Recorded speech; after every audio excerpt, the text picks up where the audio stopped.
Hampton University is one of the wonders of the world, and I wish there were 1,000 more.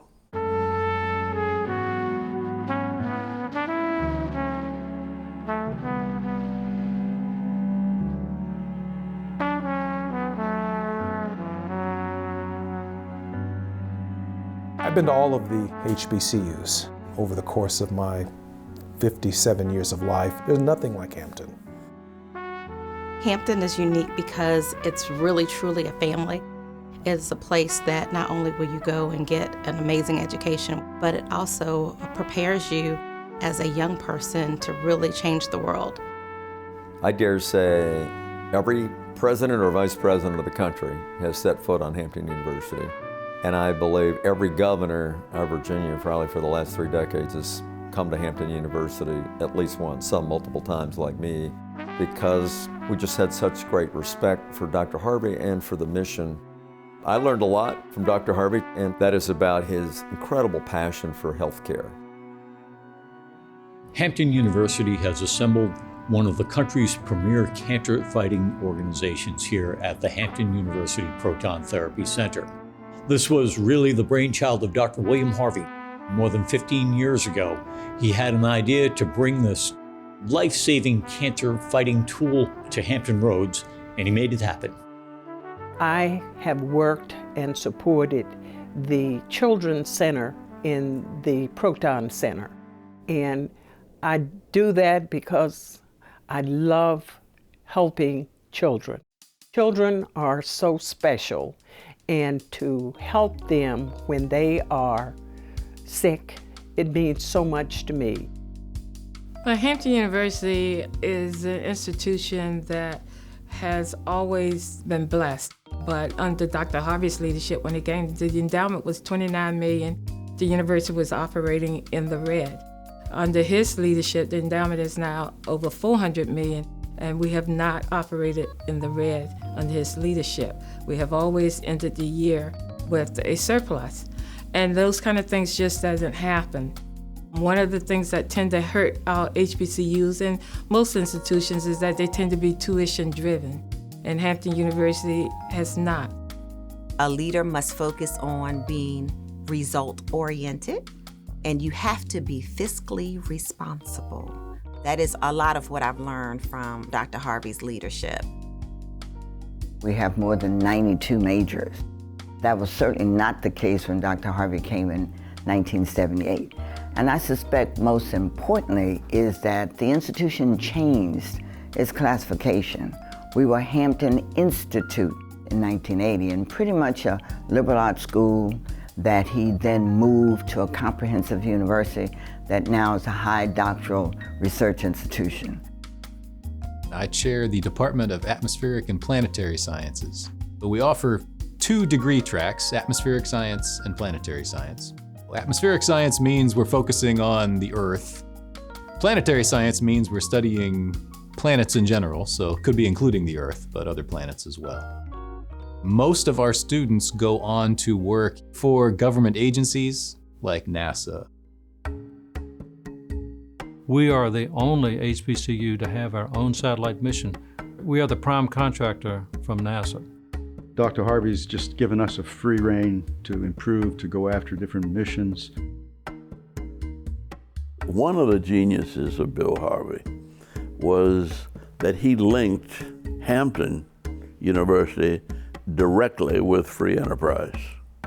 He was an entrepreneur that had a Pepsi-Cola franchise, much of which he contributed back to Hampton.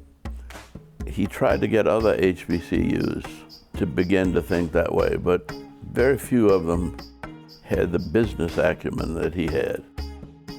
Hampton University is one of a kind, which is one of the reasons I came here. A university with a campus that is probably one of the most beautiful campuses I've ever seen. But you can sit outside on one of the benches with the beautiful statues that have history that goes back to the 1800s. And so you're going to feel like you're a part of a family here. Well, I do believe that this is the loveliest campus in the entire world. We've got water on 3 sides, and what we've done purposefully is to blend majestically the old buildings with the new. There were some that wanted me to tear down the old buildings and just build new. I didn't want to do that. As I said, I wanted to blend them together, and we have done that, I think, very well. And that wasn't just me. Again, that was a team, including the outside architects and builders and the like. And if you look at the buildings, the new and the old, it really is just a marvelous campus. You ask which one was pretty special to me. It's the whole thing. One of the things that I encourage students in particular who come to Hampton is to go pay a visit to Emancipation Oak. And since I know a lot of the students are not going to go, I take them myself. I encourage my colleagues, as I do, to at least conduct one class under the Emancipation Oak and also under the Booker T. Washington statue. On the 1st of January, 1863, thousands of enslaved people in this area learned for the first time that they had been freed by the Emancipation Proclamation, and that reading took place in the South under the Emancipation Oak. This is 5 years before Hampton Institute is founded. It's one of the iconic places, not only in Virginia, but in the world, because the Emancipation Oak is listed as one of the 10 most important living artifacts in the world.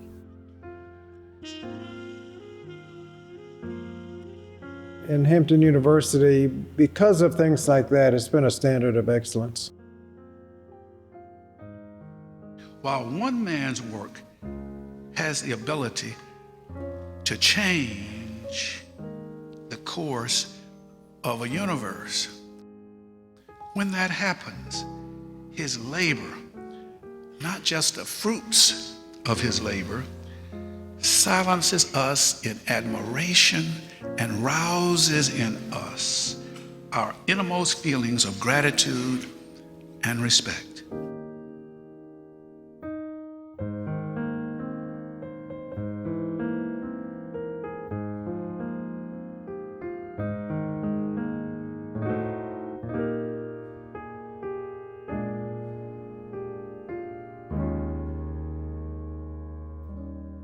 It's interesting to kind of think about what Hampton is without Dr. William R. Harvey.